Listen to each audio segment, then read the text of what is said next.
Agradecer a presença de vocês aqui no nosso webinar, e é com muito prazer que nós recebemos a doutora Chayene, que vai nos presentear com essa palestra de hoje à noite, e eu convido então a professora Camila a mediar esse webinar, e espero assim que todos fiquem satisfeitos e que tenhamos uma boa palestra.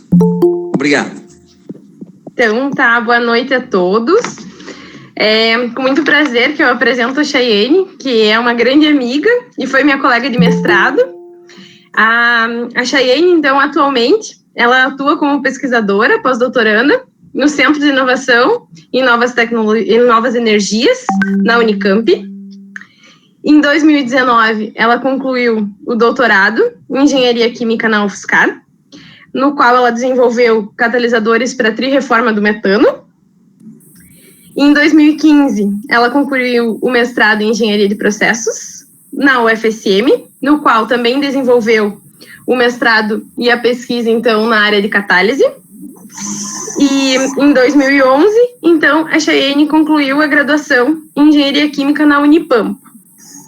Então, antes de passar a palavra para a Chayene, eu vou pedir que, conforme forem surgindo as dúvidas de vocês durante a palestra, vocês coloquem, escrevam no chat, que no final da palestra a gente vai fazer as perguntas, tá? Então, agora é contigo, Chayene. Então, boa noite a todos. Eu agradeço imensamente o convite da coordenação da Engenharia Química e também da Camila. Como ela já falou, nós somos grandes amigas catalíticas, e eu agradeço. Eu trouxe esse webinar com essa questão já de início, assim, né? Lítio-ar, conseguiremos desenvolver a nova geração de baterias?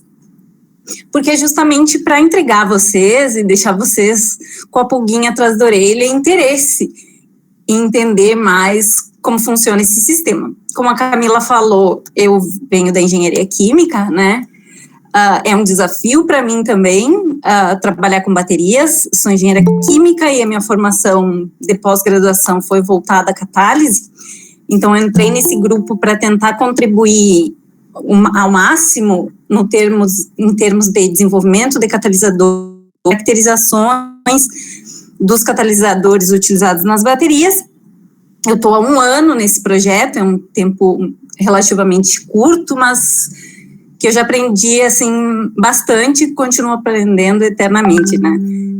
Então, vou falar durante o seminário aqui para vocês um pouco da motivação do CINE, desse grupo de pesquisa, assim, no geral, né? Vou falar dos desafios, o que a gente tem de desafio com relação às baterias lítio-ar, né? As dificuldades para desenvolver esse dispositivo, que a gente não tem um dispositivo comercial ainda, né? Vou mostrar um pouco do que a gente vem fazendo no nosso grupo de pesquisa, bem geral, assim, né? Porque a maior parte dos trabalhos, eles estão em desenvolvimento, em fase de finalização, né? Vou tentar passar para vocês da forma mais simples, como eu sei que esse webinar é para o curso inteiro de engenharia química, né? Como eletroquímica não é uma coisa muito fácil, digamos assim, e as baterias, elas envolvem conceitos da engenharia química, desde a termodinâmica até química dos sólidos, fenômenos de transporte, é um sistema muito complexo. Eu tentei deixar o mais acessível possível, e pensando em todas as dificuldades que eu tive quando eu entrei nesse assunto, quando eu iniciei nesse assunto. Então, aqui é só uma imagenzinha do que vai ser ainda o nosso laboratório, né? Esse projeto, ele tem 2 anos, quase, vai fazer 2 anos.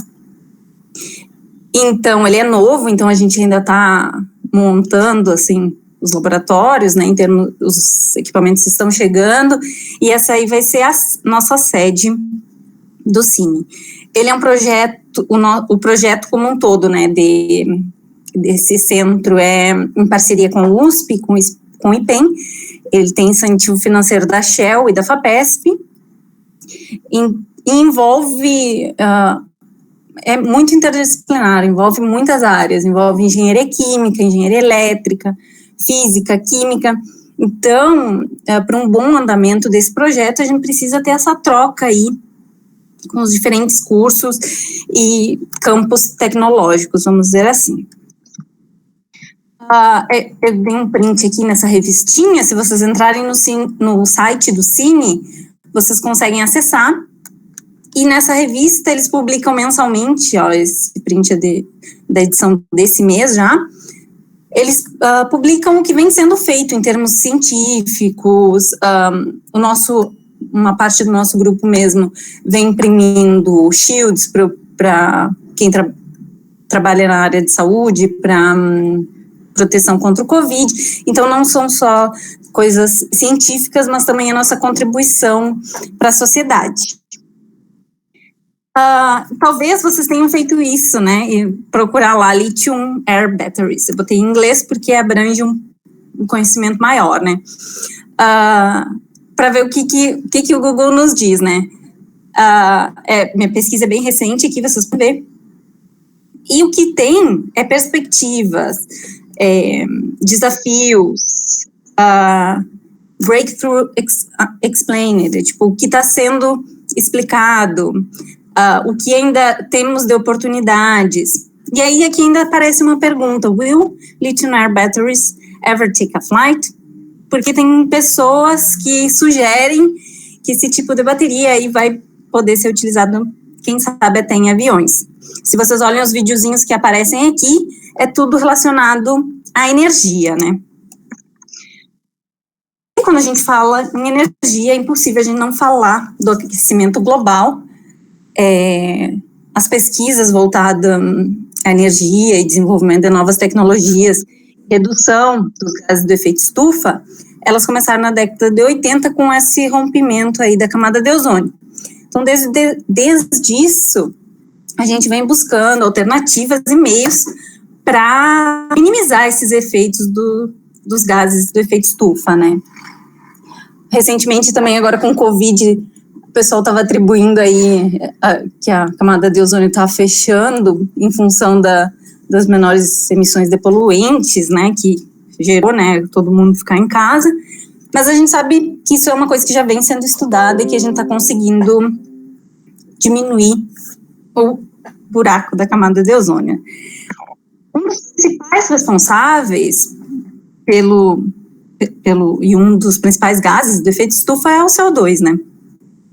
Aí, se a gente olhar esse gráfico aí, que são dados da Agência Internacional de Energia, a gente vê que 50% do total da emissão de CO2 está relacionada a combustíveis fósseis. Dentro dos combustíveis fósseis, a gente tem o carvão, o petróleo mesmo e o gás natural. Já estão sendo tomadas,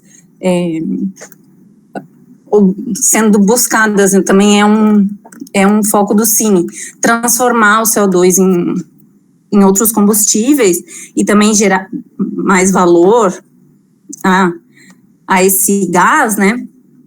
Tanto também com o gás natural, já tem processos para tentar converter o gás natural em hidrogênio, como a Camila falou, trabalhei um pouquinho com a reforma do metano para a produção de hidrogênio. Então, já estão sendo tomadas algumas medidas frente aos combustíveis fósseis, e essa ou redução ou captura do CO2 ou transformação do CO2. Quando a gente fala de combustíveis fósseis, não tem como lembrar dos automóveis, né? Os combustíveis fósseis estão diretamente relacionados com os automóveis. A gente sabe que a gente está num país aí produtor de cana, de açúcar, assim como o Brasil, os Estados Unidos também é um grande produtor de cana, e a gente já tem o desenvolvimento da tecnologia do etanol 2G, que seria uma fonte verde, um combustível verde, mas a gente sabe também que tem anos de estudo em cima dessa tecnologia. A gente tem que continuar buscando outras fontes, porque não é todo o país que produz a cana e consegue obter o etanol a partir da cana-de-açúcar e ter uma fonte verde. Você está se perguntando, e os carros híbridos ou elétricos, Cheyenne? A gente já tem, né? Sim, a gente já tem. Você saberia me dizer qual é a autonomia desses carros? Então, faço essas perguntinhas aí para vocês já irem pensando, daqui a pouco eu vou discutir um pouquinho mais sobre isso. Então, os carros híbridos e elétricos, eles são uma realidade já, né? Naquele gráfico, o primeiro gráfico, ainda tinham 21% relacionados à geração de energia elétrica. Aqui nesses dados coloridinhos aí também, da Agência Internacional de Energia, eles mostram dados de 2018, onde eles relacionam que ainda a geração de calor e energia elétrica, ela está muito relacionada aos combustíveis fósseis também. Se a gente olhar ali, a gente vê que 38% está relacionado ao carvão. Aqui no Brasil a gente também tem, né, produção de energia a partir do carvão. 23% ao gás natural e 3% de óleos ainda derivado do petróleo.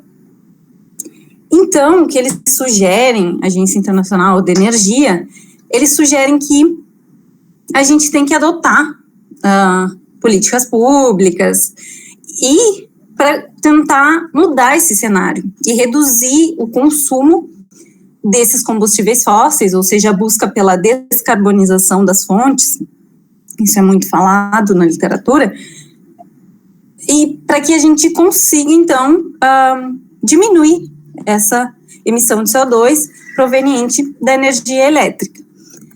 E eles ainda ressaltam que se a gente buscar, além disso, um desenvolvimento sustentável, as projeções para 2040 são que a gente consiga utilizar muito mais a energia hídrica, energia solar, eólica e outras energias renováveis. Vocês conseguem ver que a parcela verde do gráfico, ela cresce muito. E aqui eles ainda colocam, o que eu comentei um pouquinho com você sobre a captura, esse 5% azulzinho, é a captura do CO2. Ou seja, já está sendo muito discutido isso, só que quando a gente fala de energia elétrica, a gente ressalta que as energias limpas, verdes, renováveis, a gente precisa ter um desenvolvimento delas. A gente consegue ver, todos esses dados que eu estou mostrando para vocês são da Agência Internacional de Energia. A gente já vê que existe um crescimento na geração de energia a partir de fonte solar, painéis fotovoltaicos. Essa parte amarela do gráfico aí, a gente pode ver que tem um crescimento na geração de energia elétrica de fontes verdes, né, vamos dizer assim. Essas fontes verdes, elas são energias intermitentes, então, dependendo do horário do dia, a gente tem mais sol, e também da estação do ano, a gente pode ter mais vento ou menos vento. Só que, ainda assim, mesmo a gente já tendo aqui no Brasil também os parques eólicos e alguns parques de painéis fotovoltaicos, existe a necessidade de um sistema de alta densidade energética para conseguir armazenar toda a energia que pode ser gerada a partir desse tipo de fonte renovável. A maior parte da energia ela é mandada direto para a distribuição e se perde muita energia hoje em dia. A gente ainda não tem um sistema de alta densidade energética que seja capaz de armazenar toda essa quantidade de energia que são provenientes dessas fontes renováveis. Aí, vamos voltar lá no carro, né? Gente, disse que a gente já tem, né, o carro elétrico. Esse daqui é um modelo da Tesla. O sistema que os carros elétricos utilizam são as baterias de lítio-íon. O sistema lítio-íon, ele já é nosso conhecido, nosso amigo, vamos dizer assim. Tudo que a gente usa que é dispositivo portátil, celular, computador, smartwatch, que hoje em dia a gente faz tudo com relógio no pulso, mede os passos que a gente dá, os batimentos cardíacos, tudo. Avisa se chegou mensagem, se chegou ligação. Todos esses sistemas, eles usam o sistema lítio-íon. Esse sistema lítio-íon, ele, por exemplo, num carro, ele é equivalente a 240 quilos de do peso total do carro é referente à bateria. Esses carros, esse modelo da Tesla, eles são considerados muito seguros porque eles não capotam de tão pesado que é em função das baterias. É um sistema equivalente a 7.104 células acoplados aí em série, em paralelo, para que a gente tenha, que a gente consiga ter um veículo elétrico. Então, como que é, rapidamente, a lítio-íon, só para vocês terem uma ideia de como que é o sisteminha interno, uma pilha mesmo, pilha do controle. São várias camadas, cátodo e ânodo, cátodo e ânodo, cátodo e ânodo, e assim também é na bateria do carro. A gente vai ter uma parte negativa, que é o ânodo, e uma parte positiva, que é o cátodo, e entre esses dois, o positivo e o negativo, a gente tem um separador. O que acontece? Qual é o problema quando a gente tem um sistema desse, né? O perigo que teria aí. Não sei se vocês viram, mas recentemente teve alguns celulares que tiveram problema, que a bateria explodia, pegava fogo. O problema é que, se a parte positiva entrar em contato com a parte negativa, a gente acaba tendo um curto-circuito e realmente pega fogo e explode. Mas essa questão aí, depois, foi Samsung, eu acho. Eles reviram o sistema de baterias dele para tornar um pouco mais seguro. E qual era o problema? Era justamente aí no separador, né? As baterias estavam entrando em curto-circuito e pegando fogo. O que acontece dentro de uma bateria de lítio-íon é que ocorre o transporte de íons de lítio. Durante a carga em um sentido e durante a descarga no sentido contrário. Ocorre um processo chamado intercalação, e aqui é simplesmente transporte de íons de lítio. Então vamos voltar na questão de densidade energética. Eu falei que a gente precisava de um sistema com alta densidade energética. Esse gráfico aqui, que eu estou mostrando para vocês, ele ilustra claramente as diferenças de densidade energética em comparação com sistemas de baterias que a gente tem e que a gente está pesquisando. Se vocês verem a lítio-íon, eu não vou ativar meu mouse aqui porque às vezes trava o vídeo. Mas se vocês olharem a lítio-íon, tá bem no meio ali, e a lítio-ar, que é a penúltima, vocês conseguem ver, tá bem ilustrativo, que a comparação da lítio-ar para a lítio-ar é 10 vezes maior, a capacidade teórica, em termos de densidade energética, quando a gente compara com lítio-íon. E quando a gente compara com a gasolina, são valores teóricos, né, calculados, estimados. A lítio-ar, ela se assemelha, então, a um sistema gasolina. Não que seja o mesmo, né, gente, um sistema combustão, mas o quanto ela conseguiria armazenar de energia. Então, vamos para a autonomia. Lítio-íon, o que falam, que tem sido reportado, é uma autonomia de 426 quilômetros e que chegaria, no máximo, a 640 quilômetros numa bateria, autonomia de um carro.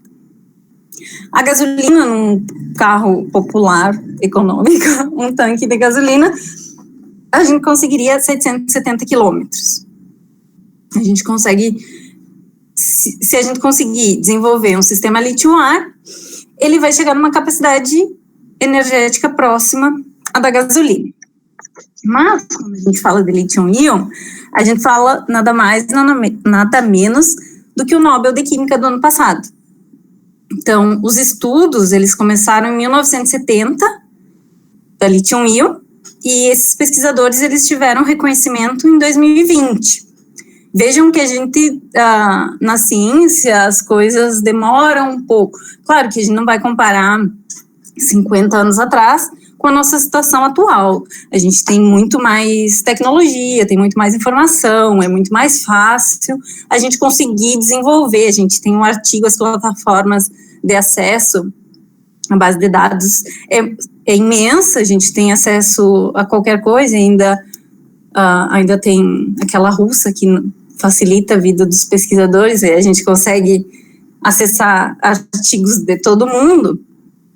Então, vamos dizer que seria um pouco mais fácil. Mas o que eu estou querendo dizer para vocês é que qualquer pesquisa, até se tornar real, ela demora um tempo até chegar no mercado. Aí aqui eu trouxe uma ilustração, esse gráfico é o número de papers publicado desde 2009.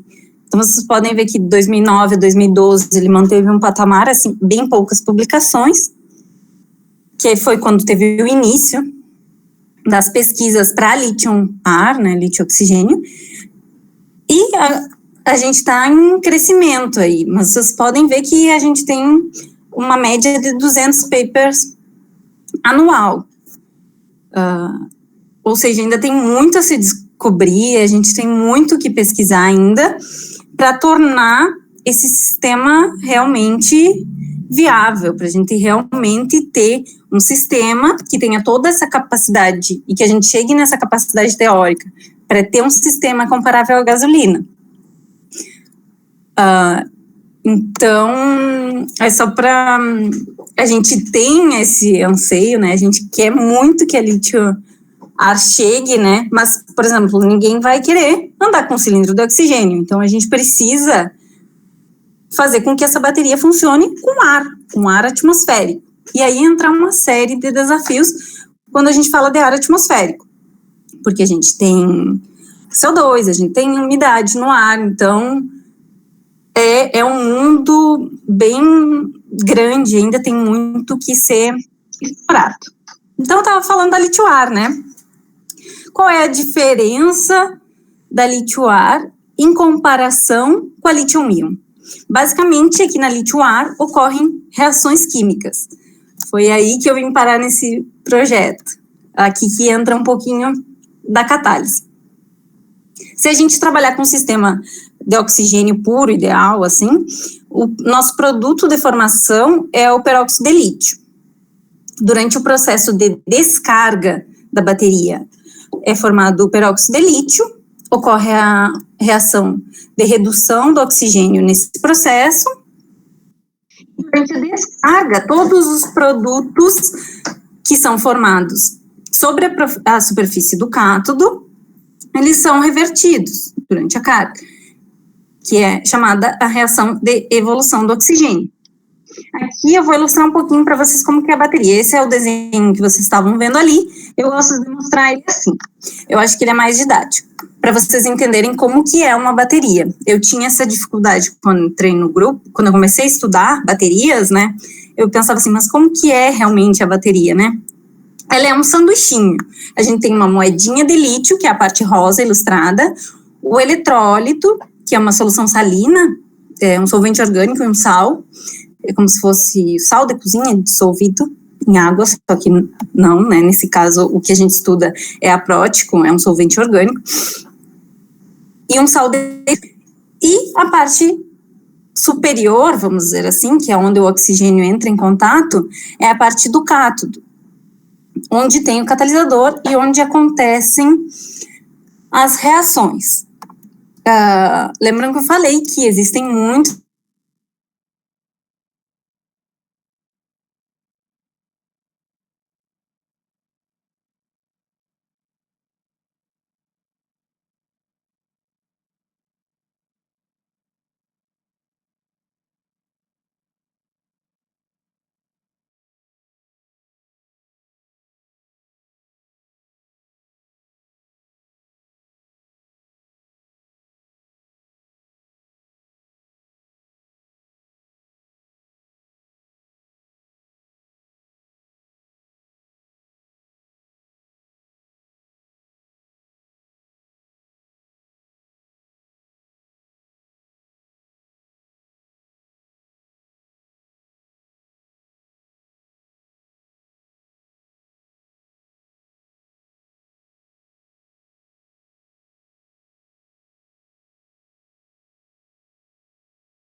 sendo formados.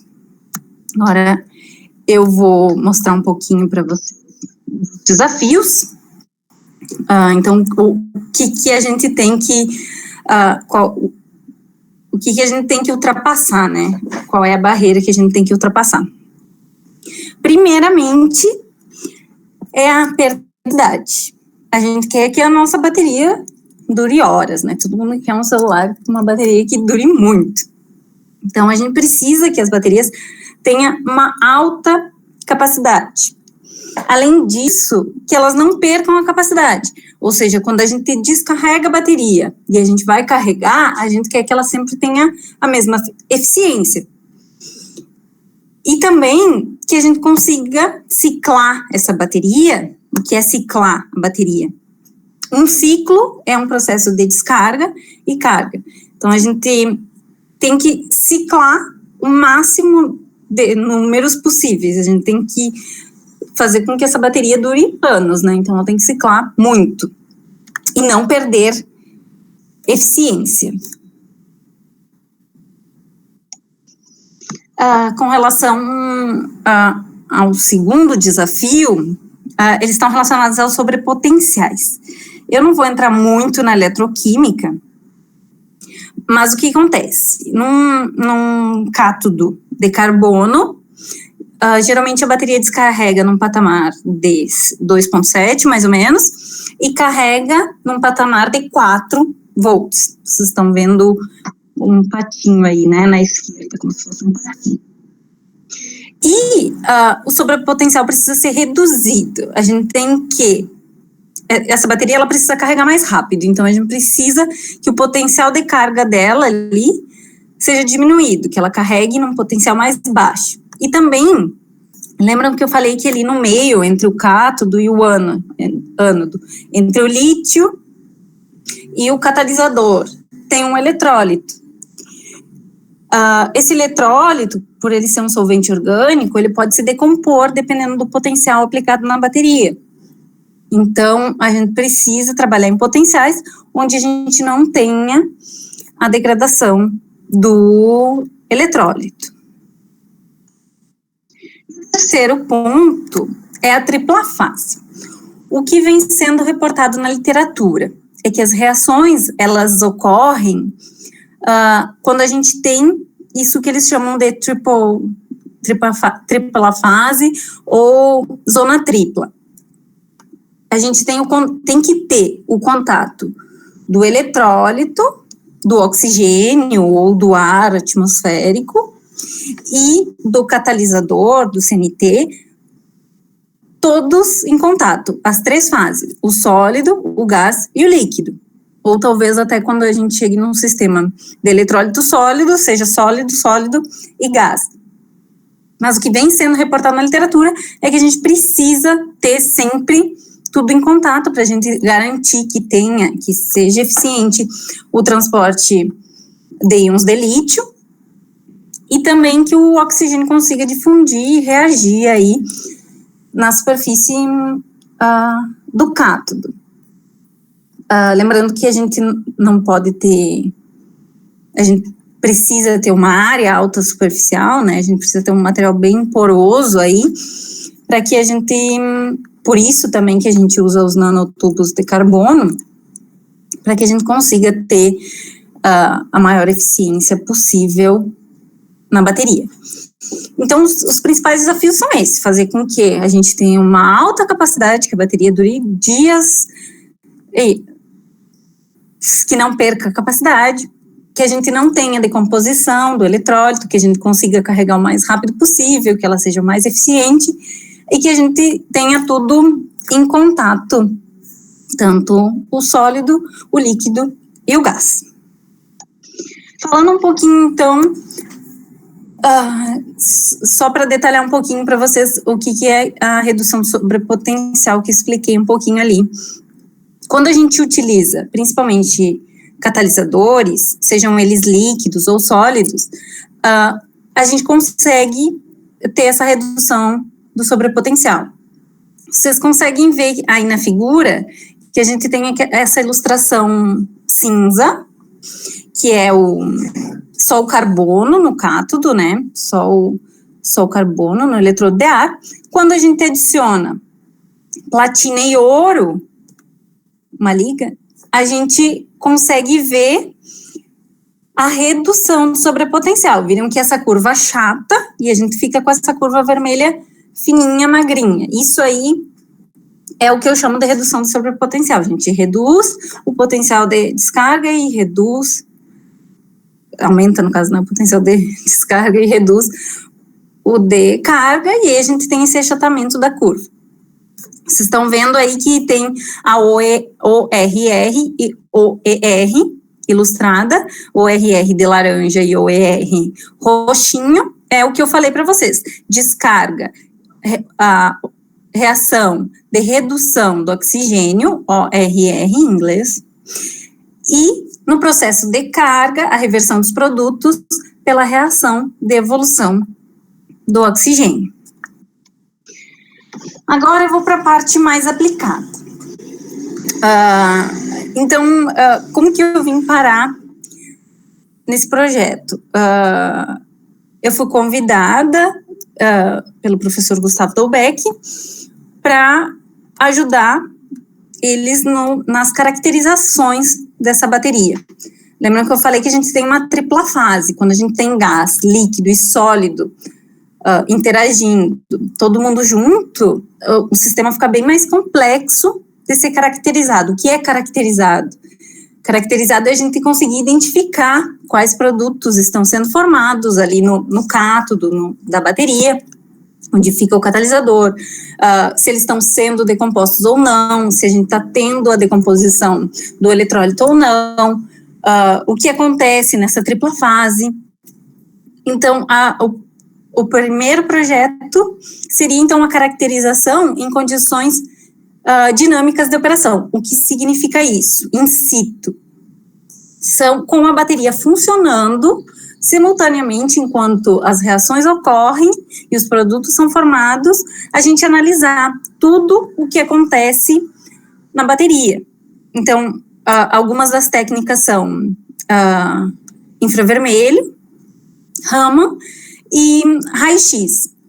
Além disso, a gente precisa buscar técnicas novas que ainda não estão sendo aplicadas nas baterias, utilizando radiação síncrona, que mais para frente eu vou mostrar um pouquinho para vocês, mas só adiantando, é um tipo de radiação, as partículas são aceleradas numa velocidade muito alta, e a gente consegue produzir essa radiação chamada síncrotron, e a gente tem uma potencialização, vamos dizer assim, e a gente consegue enxergar tudo de forma mais clara e real na bateria. O segundo projeto, também relacionado às baterias, é a confecção tanto das baterias quanto dos eletrodos. Eu falei, né, que eu trabalhei com catalisadores e que a gente tem que buscar catalisadores. Então, platina e ouro, que é o exemplo que eu mostrei para vocês, é eficiente, 75% de eficiência, reduz muito o sobrepotencial, fornece uma capacidade da bateria alta. Porém, platina e ouro são catalisadores relativamente caros. Então, a gente precisa buscar alternativas, catalisadores baratos e com metais que a gente tenha uma disponibilidade grande e que sejam ativos em ambas as reações, na reação de descarga e na reação de carga da bateria. Então, levando em consideração todos os desafios que eu mostrei para vocês e os objetivos do projeto, o que a gente vem fazendo, né? Então, a gente vem trabalhando com diferentes óxidos, como catalisadores sólidos, chamados perovskitas, que eles têm essa fórmula aí, AB, onde A e B são metais, O3, e também espinélios, que são uma outra classe de óxidos, também A2BO4, isso é a fórmula deles, né? A e B também são metais. metais de transição, terras raras, a gente pode configurar, eles são facilmente configuráveis, a gente consegue combinar diferentes metais de acordo com a funcionalidade que a gente quer. Os produtos de lítio-ar que eu falei para vocês, tem CO2 e tem água, carbonato e hidróxido. Então, a gente precisa ter metais específicos que consigam reverter esses produtos que não eram esperados na bateria quando a gente tem só oxigênio. Então, a gente precisa de catalisadores que sejam eficientes e baratos. E o terceiro são óxidos convencionais, B pode ser qualquer metal, O2. Então, as perovskitas a gente tem trabalhado com lantânio, manganês, cobalto, e a gente quer também tentar sintetizar, a gente ia começar esse ano, mas por conta do Covid a gente teve que adiar, a síntese de perovskitas com nióbio, que é considerado o ouro brasileiro aí, né? É o elemento que a gente tem abundância e relativamente barato para a gente desenvolver novos materiais. Os espinélios também de cobalto, manganês e alumínio. E alguns óxidos, eu vinha trabalhando com síntese de óxido de série zircônia, com níquel suportado. Então, a gente tem níquel, tem a contribuição da série, a contribuição da zircônia, que eu sintetizei durante o doutorado, e pelas propriedades desse material, a gente resolveu também testar nas baterias, e a gente conseguiu, assim, capacidade para esses 3 tipos de óxidos aí, tanto o óxido com níquel e as perovskitas de lantânio manganês e estrônios, e os espinélios de cobalto, manganês e alumínio, a gente conseguiu capacidades bem altas, assim, muito interessantes, perfis onde houve a redução do sobrepotencial e com alta ciclabilidade. Vejam que eu não vou mostrar todos os resultados aqui, porque alguns deles ainda estão em andamento, mas eu vou tentar mostrar um pouquinho, assim, para vocês verem o quanto é interessante. Depois nós temos outra classe para tentar cobrir aqueles desafios que eu falei anteriormente, que são os mediadores redox. São chamados catalisadores líquidos. Eles são dissolvidos junto com eletrólito e eles têm o mesmo papel dos catalisadores sólidos, reduzir o sobrepotencial e aumentar a ciclabilidade da bateria. E a gente tem testado alguns tipos. E o nosso terceiro desafio, lembra que eu falei que a gente pode ter a tripla fase com sólido, sólido e gás.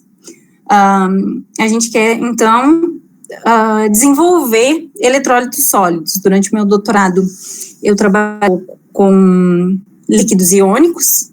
Então, a nossa ideia é configurar, né, os líquidos iônicos, eles também são facilmente configuráveis. Configurar líquidos iônicos sólidos para que eles sejam aplicados à bateria. A gente ia começar também esse ano, mas aí também por conta do Covid a gente teve que adiar.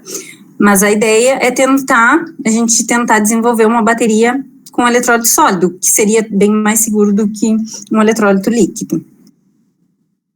Com relação ao design de células, a gente já tem alguns protótipos. Esse apresentado aqui à esquerda, essa célulazinha que parece um T, ela foi desenvolvida antes de eu entrar no grupo.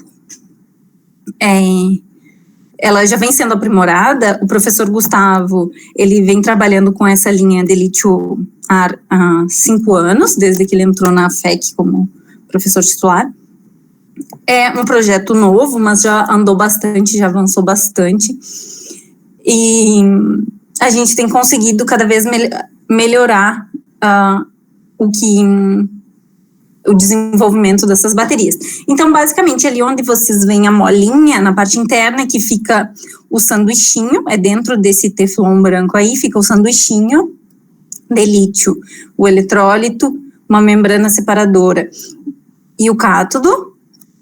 E na parte superior, ali onde tem o T, tem 2 conexões de válvula Sogeló, que elas são de engate rápido, chamado de engate rápido, onde a gente consegue trabalhar em sistemas em fluxo, ou seja, com o ar ou o oxigênio entrando e saindo da célula, e também a gente consegue trabalhar no sistema fechado, pressurizado, ou seja, a gente coloca oxigênio dentro da célula, pressuriza e fecha, e a gente trabalha no sistema fechado. Coloca a quantidade de oxigênio suficiente, né, em excesso, e a gente trabalha no sistema fechado. Essa célula do meio também foi uma célula desenvolvida pelo grupo, ela vem sendo adaptada. A gente partiu de um modelo comercial, e aí foi adaptando, estamos continuamente adaptando, né, para as nossas necessidades. Essa célula do meio a gente utiliza para fazer as caracterizações que eu falei em dinâmica de operação, ou seja, com a bateria funcionando in situ,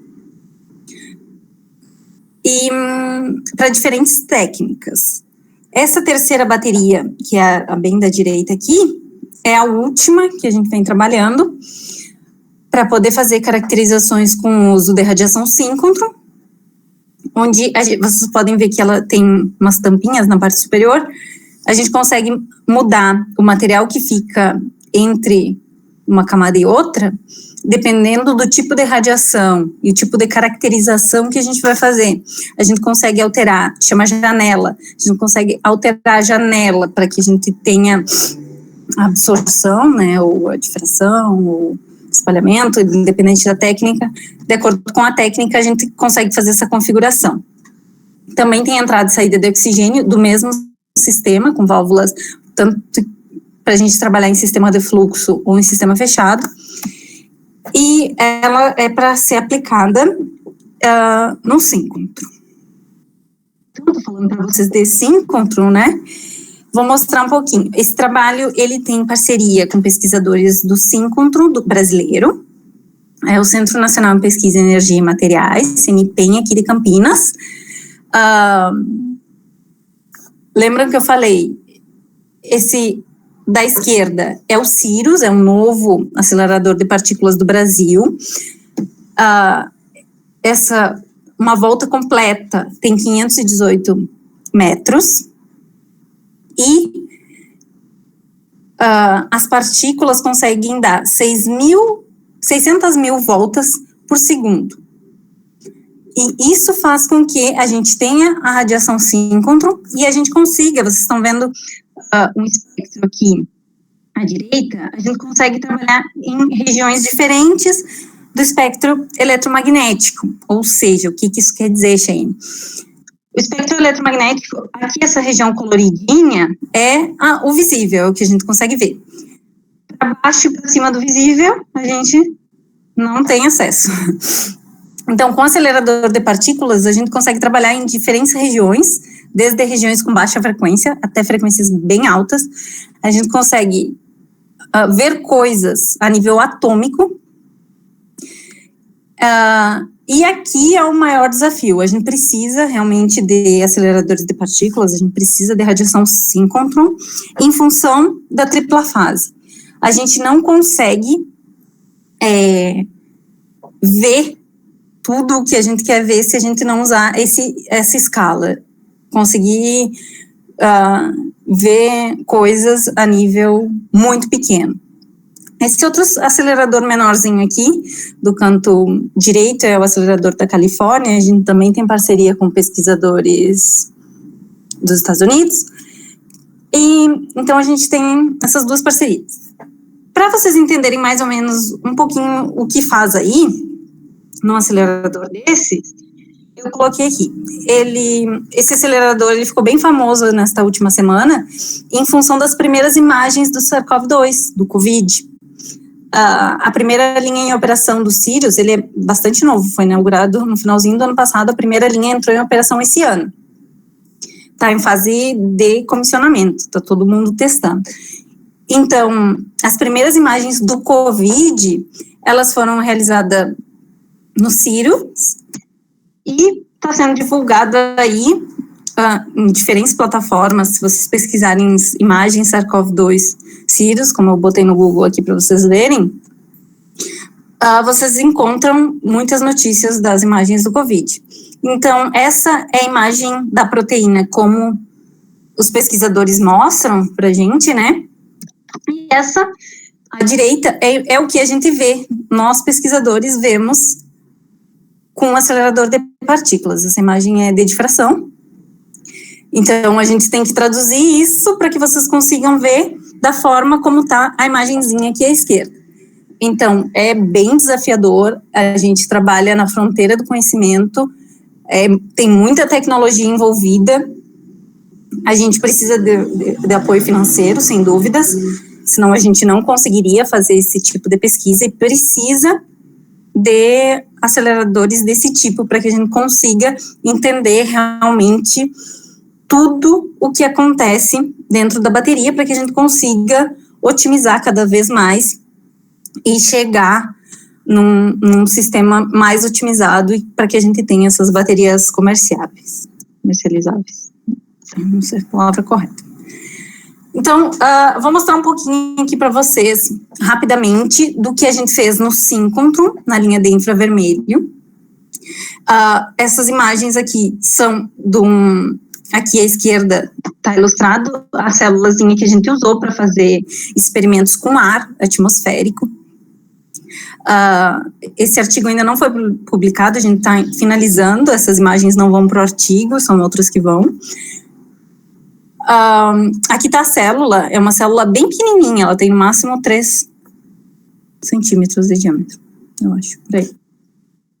Então, aqui dá para ver o sanduichinho que eu falo, vocês enxergam que bem embaixo da célulazinha metálica ali, tem uma partezinha escura, líquido, aí tem uma partezinha branca, que é a membrana. Essa membrana, ela separa o cátodo do ânulo, para não ter curto-circuito, e ela fica encharcada com o eletrólito, e a parte de cima é a parte ativa, o cátodo, o eletrodo de ar, onde a reação ocorre.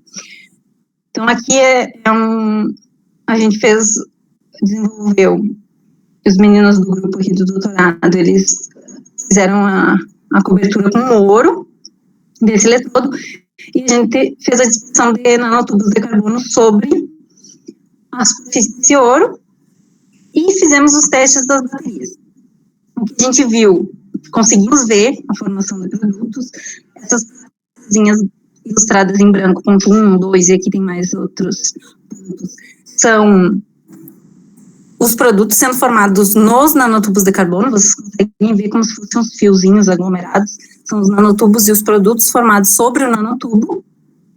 A gente fez isso em escala nano e em escala micro, e a gente conseguiu ver que a gente tem uma homogeneidade na formação dos produtos quando a gente está na tripla fase.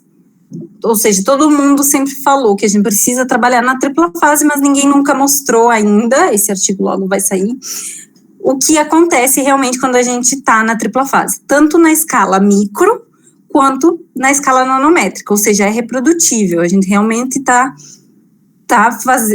medindo corretamente, a gente realmente tem a formação de produtos.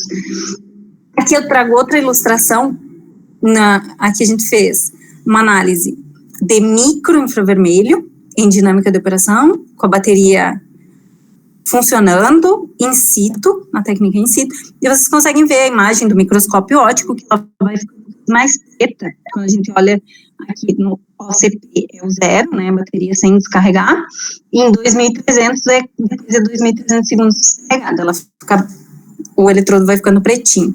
Aqui a gente detectou a formação de carbonato, hidróxido, e também a gente viu um pouco de composição do eletrólito, que a gente usa, o DMSO, e aí a gente ainda está trabalhando para finalizar esse artigo, logo vocês vão ter, se Deus quiser, aí publicado. Agora eu vou mostrar para vocês um outro artigo que foi publicado em setembro. Ele é referente a diferentes tratamentos dos nanotubos. Esses nanotubos, eles foram sintetizados a partir da vaposição química de carbono, eles são crescidos a partir de uma solução de cânfora. E aí vocês podem ver na figura C, em comparação com a figura E e com a figura G, na figura C a gente consegue ver uma gota de água. Na figura E a gente vê meia gota de água. E na G a gente não vê nada sobre a superfície do eletrodo. Dependendo do tratamento que a gente faz, a gente consegue repelir mais a água ou fazer com que ela tenha maior interação com o eletrodo. O que isso faz na bateria? Isso leva a diferentes capacidades. A gente conseguiu aumentar 3 vezes mais, dependendo do tipo de tratamento que a gente faz nesse eletrodo. Vocês podem ver que aqui era um eletrodo bem aberto, né? Vocês viam antes os nanotubos bem nessas ampliações maiores aí de 400 nano. E quando a gente olha para essa outra imagem que eu já projetei aqui, a gente vê os produtos todos uns aglomerados, uma coisa bem rugosa sobre a superfície desse eletrodo. Os meninos também fizeram difração, raio-x. Difração de raio-x é como quando a gente quebra o braço e faz um raio-x. A gente vê o nosso osso quebrado. Não sei se alguém já quebrou o braço, eu nunca, nem a perna, graças a Deus, mas a gente consegue ver o que está além da carne, assim, né? O osso mesmo. E aqui é a difração de raio-x dos produtos formados sobre a superfície dos eletrodos. Aqui também a gente viu a formação de carbonato na superfície desse eletrodo. Esse já está publicado recentemente. Agora eu vou mostrar um outro estudo também relacionado, agora relacionado aos catalisadores líquidos. É um trabalho que vai ser apresentado no COBEC, que foi adiado, né? Então, aqui, nesse trabalho, a gente fez uma análise de difração de raio-x, novamente, operando, com a bateria funcionando. A gente fez a descarga e a carga da bateria. Nós conseguimos ver a formação de peróxido de lítio e de hidróxido de lítio. Nesse caso aqui, a gente não estava trabalhando com ar atmosférico, a gente estava trabalhando com oxigênio. E aí a gente detectou hidróxido. E a gente viu o quanto é importante o processo de secagem dos eletrodos. Qualquer resquício de umidade na superfície dos eletrodos leva à formação de hidróxido de lítio. A gente conseguiu ver que a gente conseguia reverter esses produtos utilizando o mediador redox, iodeto de lítio, e além disso, esse foi um resultado muito legal, a gente conseguiu reproduzir essa bateria. Eu não comentei ainda para vocês, em qualquer artigo de lítio-ar, vocês vão ver que só quem consegue reproduzir fala que consegue reproduzir, porque é muito difícil, muito complexo, justamente pela tripla fase, como que é o catalisador, como que foi desenvolvido o catalisador, e o eletrólito que a gente usa, ou o mediador, isso tudo influencia muito na bateria. E a gente conseguiu reproduzir. A gente conseguiu reproduzir 2 vezes, obtendo o mesmo perfil de carga e descarga, e a gente reduziu o sobrepotencial dessa bateria também. Além disso, aqui mostrando para vocês como realmente é muito importante pensar nos catalisadores e no desenvolvimento dos eletrodos, aqui tem 2 eletrodos, ambos sintetizados por uma rota eletroquímica. O E1, cada um utilizou diferentes condições de potencial aplicado, e aí a gente conseguiu fazer com que a gente tivesse óxido de manganês com rugosidades e morfologias um pouco diferentes. E isso levou a diferentes capacidades da bateria. Só essa pequena alteração, é o mesmo óxido, vocês conseguem ver, porque é bem visual, né? Um é bem crespinho, o outro é mais liso, assim, parece que só tem uns rachadinhos, mas não é tão crespo. E a gente conseguiu aumentar muito a capacidade da bateria, só em função da morfologia do catalisador utilizado. Então, o desenvolvimento de catalisadores e a pesquisa de catalisadores, ela é muito importante, porque um detalhe de síntese vai fazer diferença na capacidade, na ciclabilidade da bateria. Esse é o último paper publicado recentemente, é resultado do doutorado de uma aluna chamada Juliane. Ela qualificou recentemente, e é um estudo teórico de modelagem. O grupo está tentando trabalhar com estudos teóricos juntos, porque essas questões de transporte, de como acontece a solvatação dependendo do eletrólito que a gente usa, são muito importantes.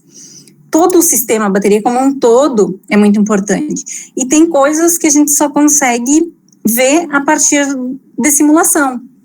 A gente, mesmo fazendo todos esses experimentos robustos e com técnicas de alta tecnologia, a gente não consegue ver. Então, eles fizeram simulação molecular referente à solvatação dos íons de lítio. Foi recentemente publicado. Como é que eu vou falar? É o filho do doutorado da Juliane. Aqui eu trago uma revistinha que, para quem não tem muita familiaridade com o inglês, pode procurar a Revista Brasileira de Engenharia Química. Eu imagino que ela já tenha saído, ela estava para entrar no site por agora, e a gente escreveu um artiguinho em português, mostrando um pouco do que eu falei aqui, um pouco dos desafios e do que a gente vem fazendo, trabalhando em português. Então, é de fácil acesso, a Revista Brasileira de Engenharia Química, vocês conseguem ler facilmente. O título foi Novas Fronteiras para o Armazenamento de Energia, Baterias de Lítio-Oxigênio. Com relação, a gente ainda tem alguns artigos que eu gostaria muito de mostrar para vocês, mas eu não tinha tanto dado, assim, extra para mostrar, mas a gente fez um estudo do efeito do sistema aberto e fechado, que eu falei para vocês que a gente pode trabalhar em fluxo ou não, e a gente viu, por técnicas utilizando síncrontron também, e Raman, que dependendo do tipo de sistema que a gente utiliza, se a gente utiliza sistema aberto ou sistema fechado, a gente consegue obter rotas reacionais, mecanismos de reações diferentes. Esse também está para ser submetido logo, esse foi finalizado durante a quarentena, então logo vai estar, imagino que em uns 3 meses ele já deve estar saindo. E é um artigo bem legal e é um tema que os pesquisadores ainda não mostraram, não está na literatura isso, o efeito do processo mesmo, né, do sistema em fluxo ou fechado. Esse segundo que eu destaquei, ele também é um catalisador líquido, um mediador redox, só que de brometo, e aqui a gente também fez ensaios de difração in situ, e também tem fase de finalização. Esses são os filhos da quarentena. E o título daquele da Nano FTR, que eu mostrei já a comparação da Nano e da Micro, é esse terceiro aí que eu também acho que logo já vai ser publicado. O terceiro e o segundo a gente não colocou os autores ainda, mas são todos os nossos trabalhos, eles envolvem muitos pesquisadores, muitas pessoas, porque precisa realmente de diferentes áreas. A gente tem outra pós-doc, a Tayane, que vocês estão vendo ali, ela é química, ela tem formação na área eletroquímica, né, tanto do mestrado quanto do doutorado, então é uma troca mútua entre todos. Não tem como fazer nada sozinho, a gente precisa de todo mundo realmente para que o trabalho ande. Eu fecho com uma perguntinha, né? Será que a gente vai conseguir construir uma bateria melhor do que a lítio-íon, que é o Nobel de Química, né? Eu acredito que sim. Se eu não acreditasse, eu não teria abraçado esse projeto, e eu acho que sim, é possível. Aqui é só uma notícia que saiu na revista FAPESP, dos pesquisadores da nossa divisão também, só que da área de supercapacitores, eles conseguiram desenvolver um supercapacitor para uma autonomia de 2.000 quilômetros para uma bicicleta. Então, eu acredito sim que a gente consegue, eu acho que é possível, com muito trabalho, muita pesquisa, muita colaboração,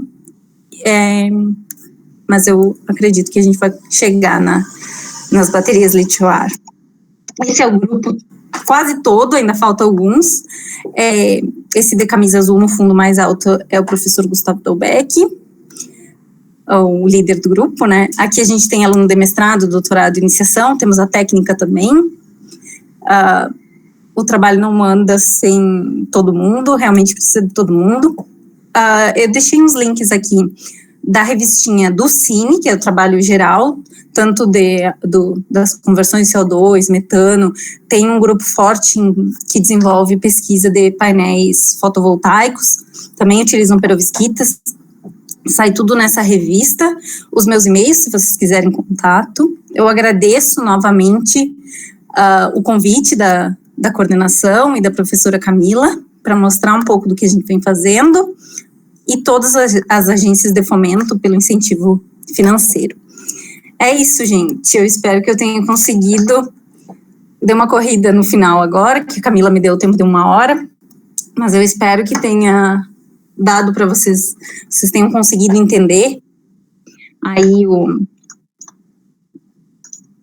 o que eu quis passar para vocês. Não é um tema fácil, existem uma série de conceitos por trás disso, né? Eu tentei deixar o mais simples possível, mas eu entendo que também não é muito simples. E é isso, se vocês tiverem perguntas, eu vou responder aí com o maior prazer.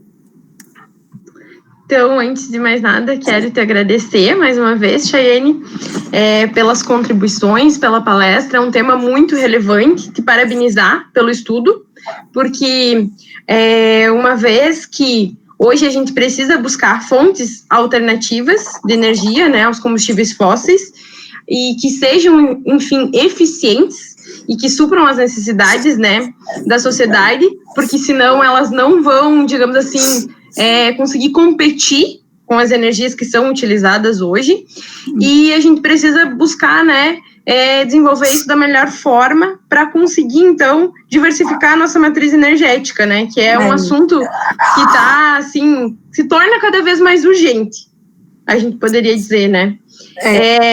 E também mostrar a importância, né, da pesquisa que vocês estão desenvolvendo e do quanto que a tecnologia, as técnicas analíticas e a base de engenharia química nos ajuda a entender diferentes áreas que estão relacionadas a esse estudo que vocês estão fazendo, né? Isso é verdade, né? Como eu falei para vocês, eu estou 1 ano nesse projeto, né?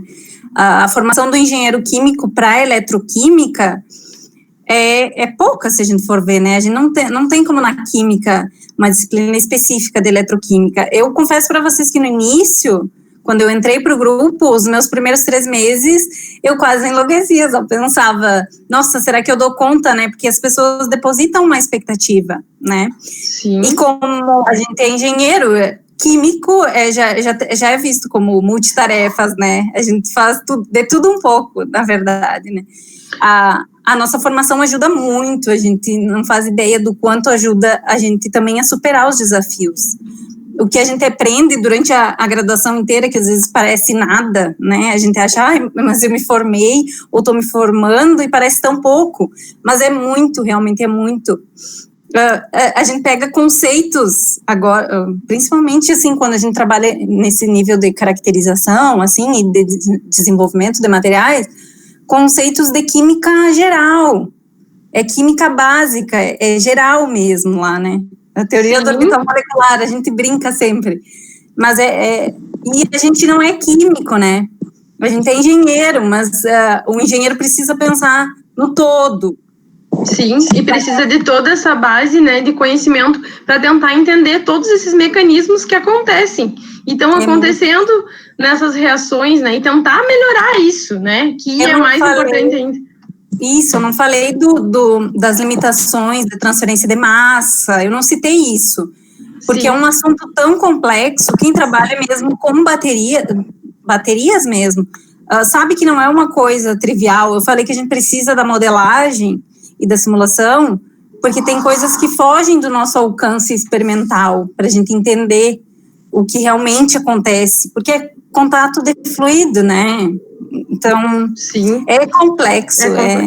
É complexo. Chayene, então vou te fazer aqui 2 perguntas que estão aqui no chat. Uma pergunta do Daniel Basso, se existe uma possibilidade de as baterias de lítio-ion substituírem por completo o uso de combustíveis fósseis em um futuro próximo. Vejam, completo é uma palavra bem forte, né? Mas eu digo para vocês que a Shell, ela domina o mercado de petróleo, se vocês forem ver. E ela está investindo pesado. Agora, com o Covid, a gente tem que falar, não adianta, né? Teve cortes em vários projetos. A Shell cortou muito projeto. E as baterias, elas não foram cortadas, são dos projetos que continuam. Ou seja, é do interesse deles. Se é do interesse deles, é porque eles pensam nisso também, né? Não sei, a substituição completa é muito forte, né? A gente falar de substituição completa. Até porque as fontes de petróleo, a gente tem muito petróleo ainda, né? O estudo do petróleo ainda é muito importante, né? Mas eu acredito que a gente consegue substituir uma boa parcela, é o que a gente espera, né? Para, pelo menos, reduzir um pouco o impacto ambiental, né? A Chayene aqui, o César Avelaneda está te dando parabéns pela apresentação e perguntando que tipo de eletrólitos vocês veem trabalhando e que valores de condutividade. Nossa, a gente não está avaliando a condutividade, não está fazendo teste de condutividade ainda. A gente quer muito, inclusive, agora que a gente vai começar a trabalhar com os líquidos iônicos, a gente vai ter que começar a fazer os testes, né? Tem alguns valores na literatura já. A gente utiliza como solvente, sim, atualmente, agora, a gente usa DMSO e TEDME, e o sal que a gente usa é cloreto, perclorato de lítio. E a ideia é entrar com os líquidos iônicos, né, derivados do imidazol, e então, os solventes ainda, os eletrólitos, é uma questão, assim, a gente está fazendo outro trabalho que eu não apresentei aqui para vocês, mas é justamente a comparação do TEDME com o DMSO. Todo mundo fala que os limes, eles são melhores, mas existe uma série de problemas relativos ao lítio, que o que a gente vem vendo, assim, é que o DMSO que acaba sendo melhor do que os outros que tem. E a nossa ideia com o líquido iônico é primeiro tentar utilizar ele como um mediador redox, dissolver ele em DMSO, avaliar essa questão da condutividade, que o professor, não sei, o aluno. Não sei também, na realidade. Daniel, né? Daniel, o nome. Não, né? César Avelaneda.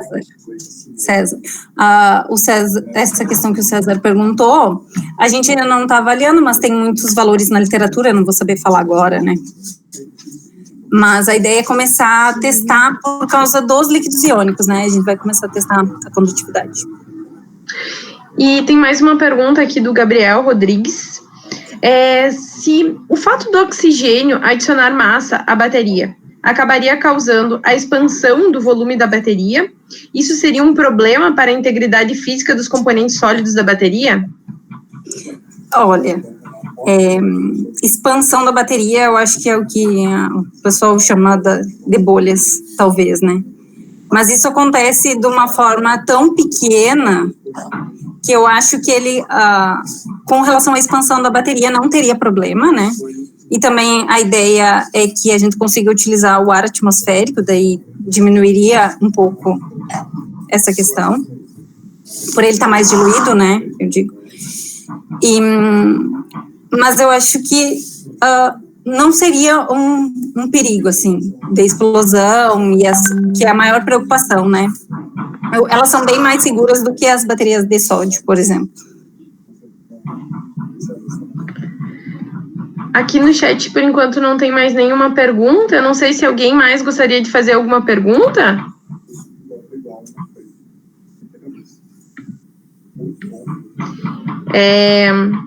Bom, enquanto ninguém se pronuncia, eu vou fazer uma pergunta, na realidade, genérica e um gancho, né?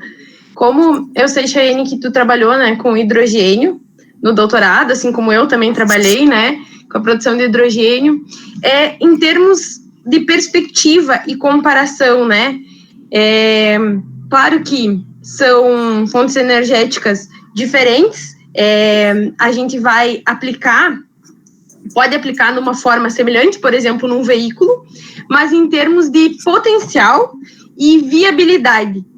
O que tu pensa sobre isso em relação ao hidrogênio e as baterias íon-lítio? O caminho que elas têm para percorrer pela frente, o que seria mais vantajoso, tanto em termos de potencial, quanto em viabilidade econômica. A viabilidade econômica eu sei que é sempre difícil a gente discutir, porque normalmente na pesquisa isso é a última coisa, né, que apesar de se tentar reduzir custos usando catalisadores de metais, por exemplo, alternativos tipo a platina e o ouro, né, outros alternativos com menor custo, mas, enfim, como tu vê isso?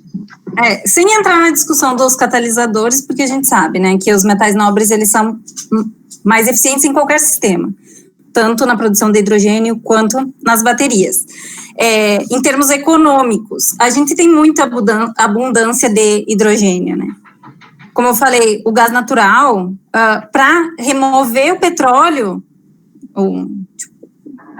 a gente tem o gás em cima, então a gente sempre vai ter disponibilidade de fonte de hidrogênio. A água, né, a fotólise, né, da água, também é uma... também é uma coisa que vem sendo discutida.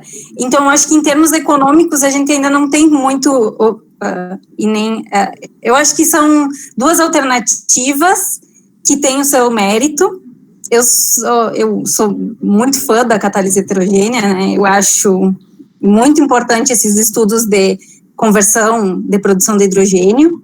Então, para mim é difícil falar dos dois, né? Mas eu acho que eles são bem equiparáveis, sabe? São tecnologias distintas, a gente sabe, mas a gente tem muitas fontes de hidrogênio disponível, então é uma coisa que é complicado de comparar, né? E a bateria tá no início, né? Assim, se a gente vai comparar pesquisas de hidrogênio com as baterias, é injusto, né? Porque o hidrogênio tá tão... a gente já não domina, né? Porque, por exemplo, a minha reação do doutorado eram 3 reações simultâneas, onde as otimizações energéticas a gente ainda não conseguiu. E tem muito problema termodinâmico ainda por trás, muita coisa para ser estudada. Em resumo, eu acho que as duas têm potencial muito grande.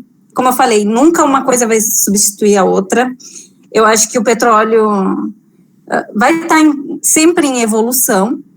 Só que o que eu acho é que, como o mundo está muito preocupado com fonte verde e com tecnologia renovável, as baterias elas estão ganhando o mercado, o pessoal está começando a se importar mais e a se preocupar com um dispositivo. E fora que, se a gente quer energia renovável, a gente precisa de um dispositivo para armazenar toda a energia, como eu falei, né?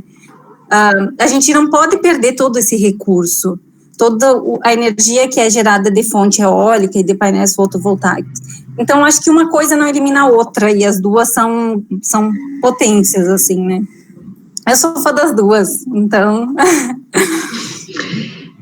Chayene, aqui o Estevam está te parabenizando pela apresentação, e ele pergunta se o veículo estar em movimento é necessário, para o veículo estar em movimento, é necessário o carregamento das baterias? Nesse caso, como elas poderiam ser utilizadas para outros fins?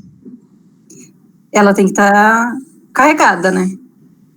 Sempre a bateria no zero, ela está carregada. A gente primeiro descarrega para carregar. Então, em qualquer dispositivo, a gente tem que estar com ela tem que ter uma energia ali, né? Para tu conseguir descarregar. Os veículos, é essa a pergunta, né? Se ela precisa estar carregada. Precisa. Uhum. E claro, aí a gente entra em outra questão energética. A gente precisa carregar a bateria. A gente precisa da energia elétrica para carregar, né? Então, a gente entra num ciclo. A gente sempre vai estar no ciclo de energia, de CO2, né? Então, é buscar realmente a forma, o que é mais econômico. Precisa muito estudo de viabilidade econômica. É uma área na engenharia que, se tu for ver, não é tão destacada, né? Ela não tem tanta relevância, assim. A gente vê muito estudo de catálise heterogênea, de conversão de metano, de conversão de biogás, de armazenamento de CO2, de absorção de CO2, conversão de CO2 em outros combustíveis líquidos, e vê pouco estudo com relação a isso, né? Econômico, quanto isso custa. A gente nunca levanta esse mérito, porque o nosso estudo não é o econômico, né? É sim curar um dispositivo com uma maior capacidade de armazenamento, ou uma energia com potencial que tem o hidrogênio, e nunca é o econômico, né? Tanto que os catalisadores de metais nobres, eles ainda estão sendo muito estudados, né? A gente sabe das tecnologias de síntese para produção de nanopartículas dos metais nobres, que é uma coisa gigantesca, né? Então, eu acho que é um ciclo. A gente precisa de engenheiros e pesquisadores, químicos, físicos, todos cada vez mais conectados, para que a gente consiga chegar num comum acordo, né? Sim, por isso que precisa, na realidade, né, da contribuição das diversas áreas, né?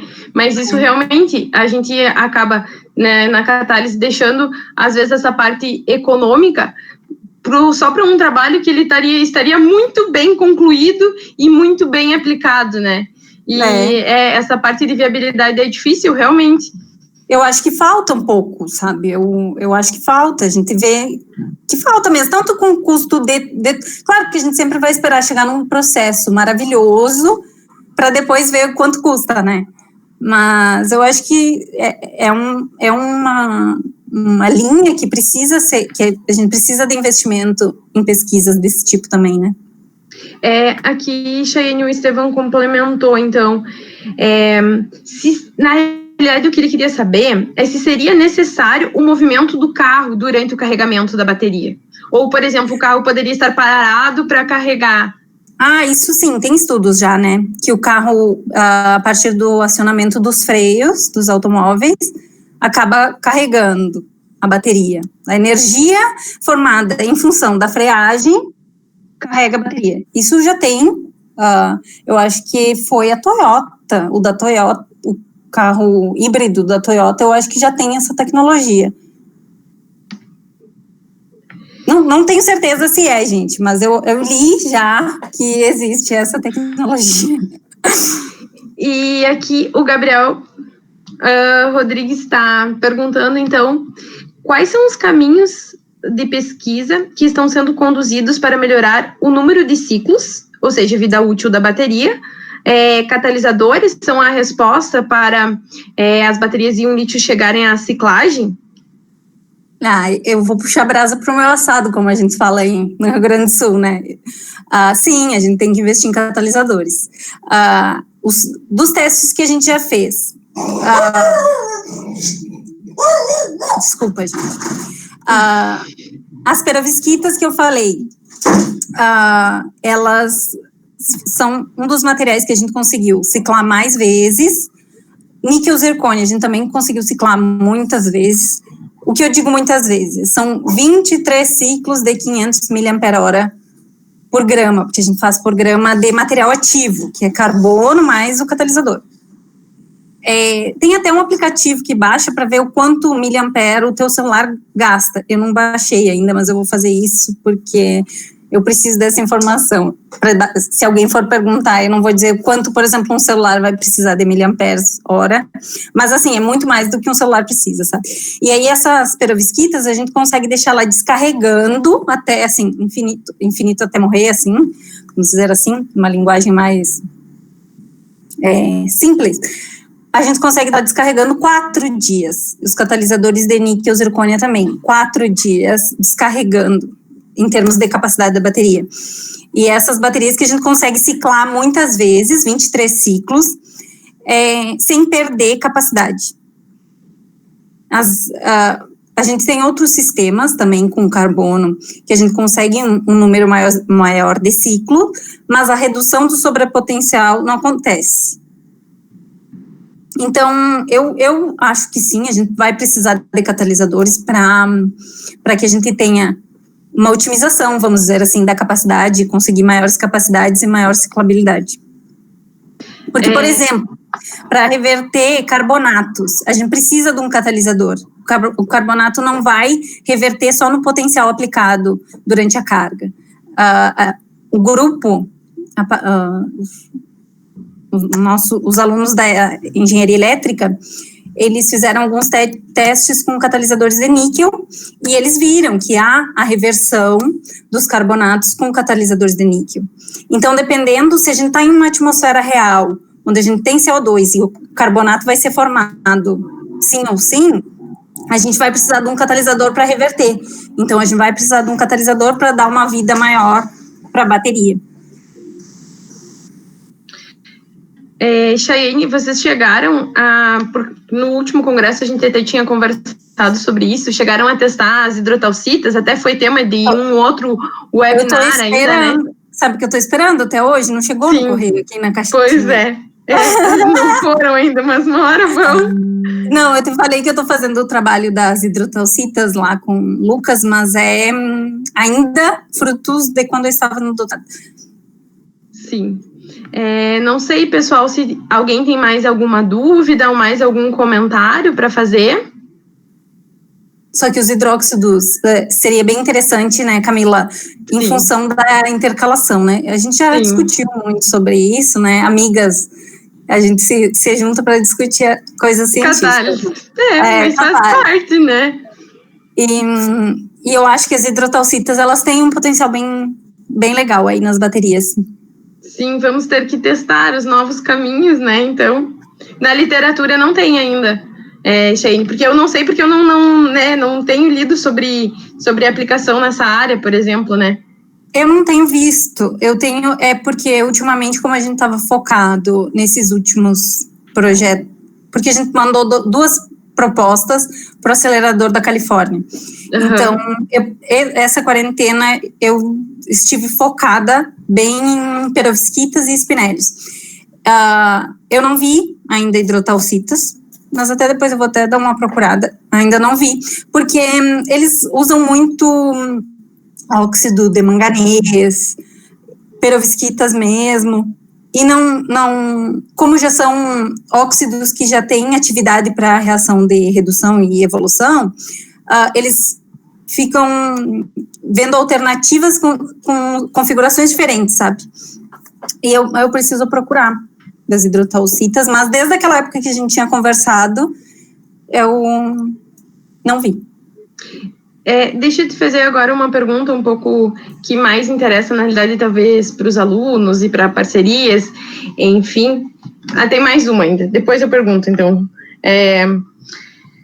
Ainda do Gabriel, sobre a eficiência da carga nas baterias. A produção de hidróxidos de lítio, além de causar degradação da bateria, causam redução na eficiência da carga. Existe uma forma de reduzir a formação desses hidróxidos e carbonatos? O hidróxido é um pouco complexo, essa questão do hidróxido. Às vezes o hidróxido ele é formado no lítio, né? No ânodo. Aí que a gente tem essa decomposição. E aí afeta, sim, a capacidade da bateria, porque a gente tem uma degradação do ânodo, né? Vai formando uma camada sobre o lítio de hidróxido. Então, naquela camada de hidróxido, é como se ela impede, né? Ali a superfície do lítio, e a gente perde o lítio metálico, né? Perde. Aqueles dados que eu mostrei para vocês, com DMSO e com sistemas apróticos, é muito difícil ter a formação do hidróxido no ânodo. A gente tem alguns indícios de que com o TEDME forma o hidróxido no ânodo, mas o hidróxido que a gente tem informado em alguns daqueles resultados que eu mostrei para vocês é na superfície do eletrodo de trabalho, no cátodo ali, onde fica o catalisador.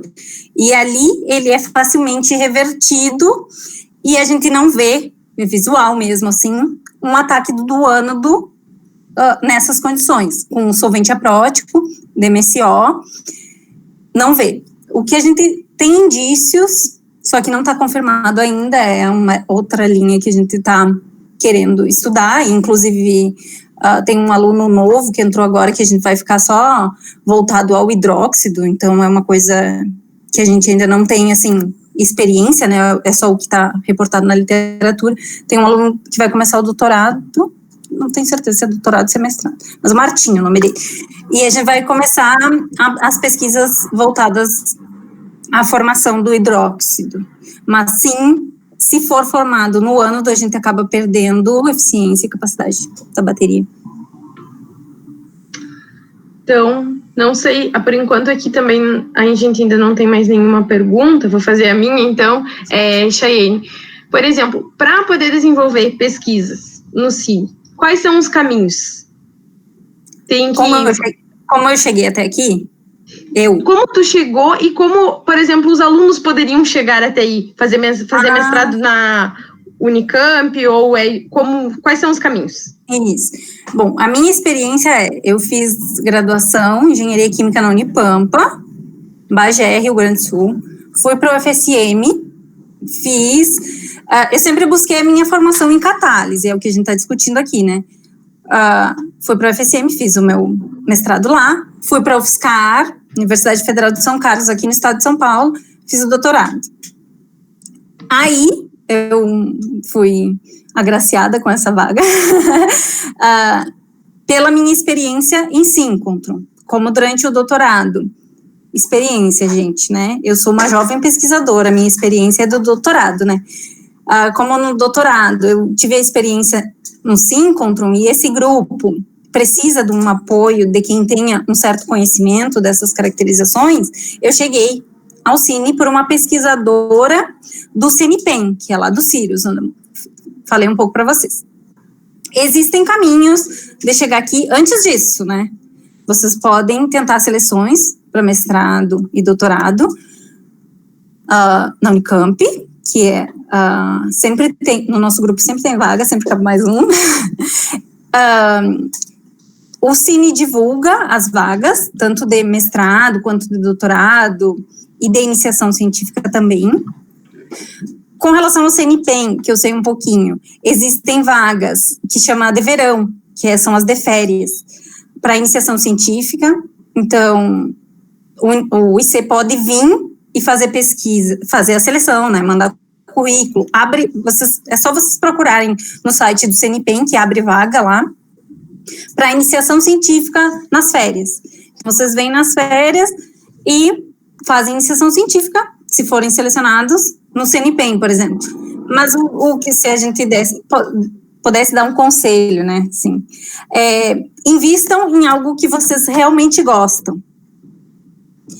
Porque daí sempre vai ter oportunidade. Porque daí a gente vai cada vez ficar melhor no que a gente faz, né? E aí as oportunidades surgem, né? Eu sempre gostei muito de síncrontron, sempre gostei de catálise, de síntese, de desenvolvimento de catalisadores, e eu fui buscando os melhores.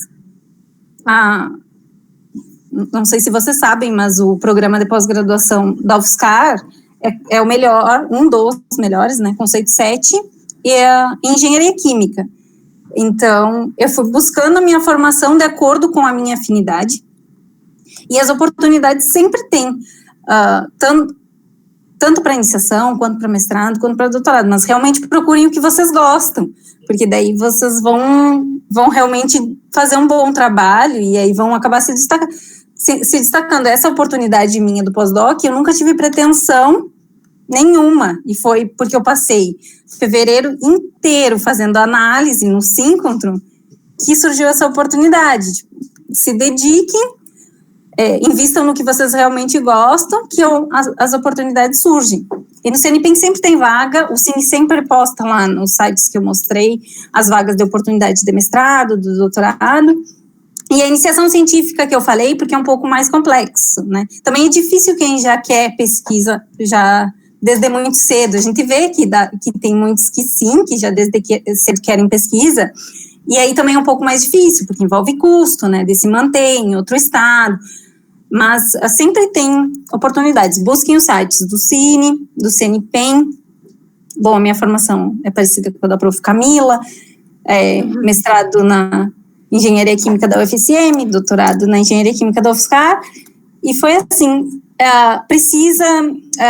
essa pesquisa, gente, o que eu quero ressaltar para vocês é que não é fácil e não é barato. Eu sou privilegiada, me considero privilegiada, porque trabalhar num grupo que tem dinheiro na situação do Brasil atual é complexo, né? Não é fácil. E assim, eu estou num grupo muito bom, no final das contas, né? Eu tenho o apoio intelectual, né? Porque quando eu cheguei aqui, eu falei, eu não entendo nada de eletroquímica. Falei para o meu supervisor, ele está aqui, eu acho ainda.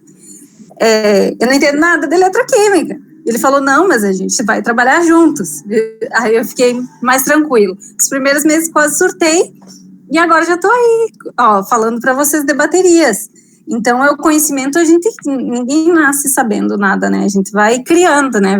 É um acúmulo de conhecimento, um pouquinho de cada lado, discute com um colega, discute com um amigo, no bar, faculdade.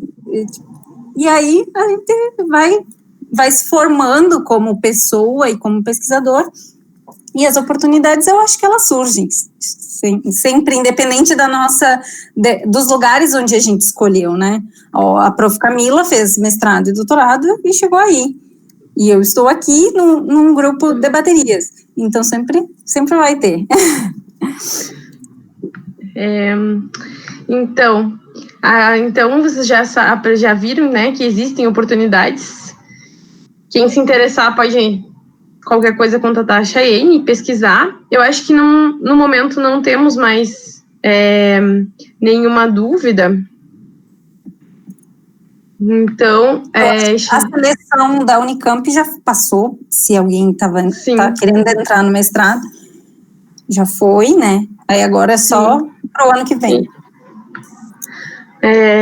Acho que, Chayene, então, de dúvidas, acho que seria isso. Quero te agradecer mais uma vez e te parabenizar. A pesquisa é realmente muito interessante e muito importante para um futuro, pensar num futuro para a humanidade mesmo, né? Num futuro com uma matriz energética diversificada.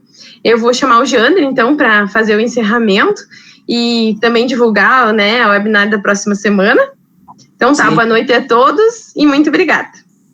Ok, pessoal. Então, assim, Chayene, muito obrigado novamente pela palestra, parabéns pela apresentação, foi muito edificante para todos nós, e espero que os estudantes que estão acompanhando aqui, todos, possam realmente ver isso como uma grande oportunidade aí de ampliar um pouco mais a sua área de conhecimento, né? Então, assim, muito obrigado pela gentileza de estar conosco aqui nesse momento, né? Então, eu que agradeço pela oportunidade. Ok. Eu quero também estender, né, o convite que semana que vem a gente vai ter o coordenador do curso de gestão da Universidade Católica de Pelotas para falar sobre o perfil do novo gestor, porque na graduação, quando a gente vai para o mercado de trabalho, geralmente nós vamos cair em cargos de gestão de equipes, gestão de negócios, enfim, então a gente precisa também entender um pouco esse novo perfil que o mercado está exigindo. Então, nada mais, digamos assim, excelente do que alguém que é do curso de administração, que é profissional na área de administração, para falar para a gente, então, qual é o novo perfil que se requer dos nossos egressos ou da formação dentro da engenharia nessa área de gestão. Então, fica aqui o convite para todos que estão aqui nos assistindo. Então, muito obrigado novamente pela presença de todos, obrigado mesmo, tenham uma boa noite e tchau, tchau, pessoal. Valeu mesmo, obrigado, Camila. Tchau, tchau. Tchau.